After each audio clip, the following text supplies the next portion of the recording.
उत्तम गृहिणींसाठी 30 महत्त्वाच्या kitchen tips. 1. तोंडात फोड झाल्यास दुधावरील साई किंवा मध त्या जागी लावा, आराम होईल. 2. लाल मिरची दळायला देण्यापूर्वी तिला मोहरीच्या तेलाचा हात लावावा. वर्षभर लाल रंग कायम राहतो. 3. वर्षभराचे तिखट मसाले, हळद यांना कीड लागू नये म्हणून हिंग टाकून ठेवावे. 4. पुरण शिजवताना डाळीबरोबर 1 मूठभर तांदूळ घालावे म्हणजे पुरण चांगले घट्ट होते.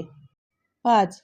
पुरणाची, गुळाची, सांज्याची किंवा खव्याची पोळी करताना कणकेत किंचित सोडा घालावा. यामुळे पोळ्या हलक्या होतात. 6. शिरा करताना रवा निम्मा भाजल्यानंतर ओल्या नारळाचा चव घालून पुन्हा भाजावा. नंतर नेहमीसारखा शिरा करावा. शिरा जास्त चवदार होतो. 7. पुरण शिजताना हरभऱ्याच्या डाळीतच चमचाभर तूर डाळ टाकली की पुरण चांगले शिजते व आमटीला कटही चांगला येतो. 8.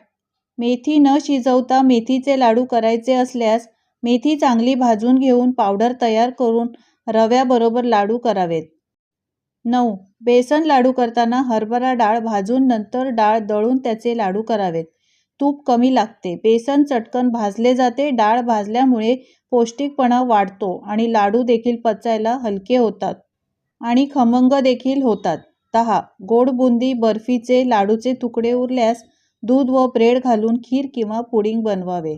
11. श्रीखंड फसफसू नये म्हणून चक्का फेसावा व साखरेत साखर भिजेल एवढे दूध घालून साखर अर्धवट विरघळली की फेसलेला चक्का घालावा व मिक्स करून घ्यावे. 12. आंब्याचा रस श्रीखंड आंबट झाल्यास त्यात थोडा खाण्याचा सोडा दुधात विरघळून घालावा. सर्व आंबटपणा निघून जातो. आंबट पदार्थात तूप साखर घातल्यास चव वेगळी लागते. 13. गुलाबजाम हमखास चांगले होण्याकरिता खवा मळताना त्यात अर्धी वाटी पनीर मिसळावे. पनीरमुळे पाक आतपर्यंत शिरतो आणि गुलाबजाम हलके होतात. 14. मेंदूवडे करताना वड्याचे पीठ पातळ झाल्यास त्यात बारीक रवा मिसळावा. वडे कुरकुरीत होतात. 15. कोणत्याही प्रकारची धिरडी करताना कांदा कापून घालण्याऐवजी किसून घालावा. त्यामुळे धिरडी छान व कुरकुरीत होतात. 16. ताक आंबट होऊ नये म्हणून त्यात भरपूर पाणी घालून ठेवावे. वाढायच्या वेळी वरचे पाणी ओतून द्यावे. ताक आंबट होत नाही. 17. छोले करण्यासाठी चणे रात्री भिजत घालण्यापूर्वी त्या पाण्यात सोडा घालण्याऐवजी 4-5 वेळा तुरटी फिरवावी. सकाळी चणे उपसून नेहमीप्रमाणे कुकरमध्ये शिजवावे म्हणजे चणे चांगले मऊ होतात. 18. ताकाची कढी केल्यावर कधीकधी फाटल्यासारखी वाटते तेव्हा थोडे शेंगदाणे घेऊन शेंगदाण्याची मिक्सरमध्ये पेस्ट करून ताकात मिसळावी. नंतर कढी करावी. असे केल्यास कढी फाटत नाही. पहिली उकळी आल्यावर गॅस बंद करावा. 19. कांदे साठवण्यासाठी कोरडी आणि अंधारी जागेत कांदे साठवा. कांदे फ्रीजमध्ये ठेवू नयेत, खराब होतात. 20. काही भाज्या चिरल्यानंतर हाताला काळे डाग पडतात व ते लवकर जात नाहीत. भाजी चिरण्यापूर्वी हाताला व्हिनेगर चोळावे. काम झाल्यावर कोमट पाण्याने हात धुवून टाकावे. 21. कोबी शिजून खाण्यापेक्षा कच्चा खावा. यामध्ये कॅल्शियम भरपूर मिळते. कोबी किसून कोशिंबीर करावी, छान लागते. 22. पेपर डोशाचे मिश्रण मिक्सरमधून काढताना त्यात 1 मध्यम आकाराचा कांदा चिरून टाकावा व अर्धी वाटी दुधामध्ये थोडे बेसन कालवून त्यात मिसळावे. नंतर पीठ आंबवण्यास ठेवावे. यामुळे डोसा एकदम पातळ व कुरकुरीत होतो. तव्याला अजिबात चिकटत नाही. 23. लसूण अंधारी, कोरडी आणि थंड जागी ठेवावा. फ्रीजमध्ये कधीही लसूण साठवून ठेवू नये. बटाटे आणि लसूण एकत्र ठेवू नयेत. 24.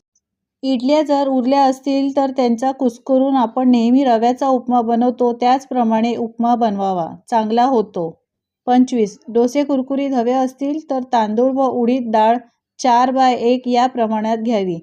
तर मऊ डोश्यासाठी हे प्रमाण 3/1 असे असावे. 26. पुलाव, जिरा राईस किंवा मोकळा भात करायचा असल्यास कुकरमध्ये 1.5 पट पाणी घालून फक्त 2 शिट्या कराव्यात. भात फडफडीत होतो. 27. एखादी भाजी किंवा उसळ करताना मसाले डायरेक्ट फोडणीत टाकल्याने चांगला स्वाद येतो. पण पुष्कळदा मसाले करपतात म्हणून 1 चमचाभर तेलात मसाला घोळून मग ते फोडणीत घातले तर मसाले करपत नाही आणि त्याचा स्वादही पदार्थात उतरतो. 28. कोबीची भाजी जर उरली असल्यास तिला बेसन घालून परतवून घ्या आणि गव्हाची कणिक मिळून हे सारण स्टफ करा. गरमागरम स्टफ पराठे बनवून चटणी किंवा सॉस बरोबर खाऊ शकता. 29. दररोज एकसारखी आमटी खाऊन कंटाळला असाल तर त्यात पालकाची पाने बारीक चिरून घाला. आमटीला चव वेगळी येईल. 30. कच्चे बटाटे नेहमी हवेशीर जागेवर साठवले पाहिजे. प्लास्टिकच्या पिशवीत बटाटे साठवू नये. या व्यतिरिक्त फ्रीजमध्येही बटाटे ठेवणे अयोग्य आहे. बटाट्यांना कांद्याबरोबर ठेवू नये, ते लवकर खराब होतात. तर या महत्त्वाच्या टिप्स तुम्हाला कशा वाटल्या कमेंट्स करून सांगायला विसरू नका. टिप्स जर आवडल्या तर लाईक करा, शेअर करा आणि माझ्या चॅनलवर तुम्ही नवीन असाल तर चॅनलला सबस्क्राईब करा. धन्यवाद.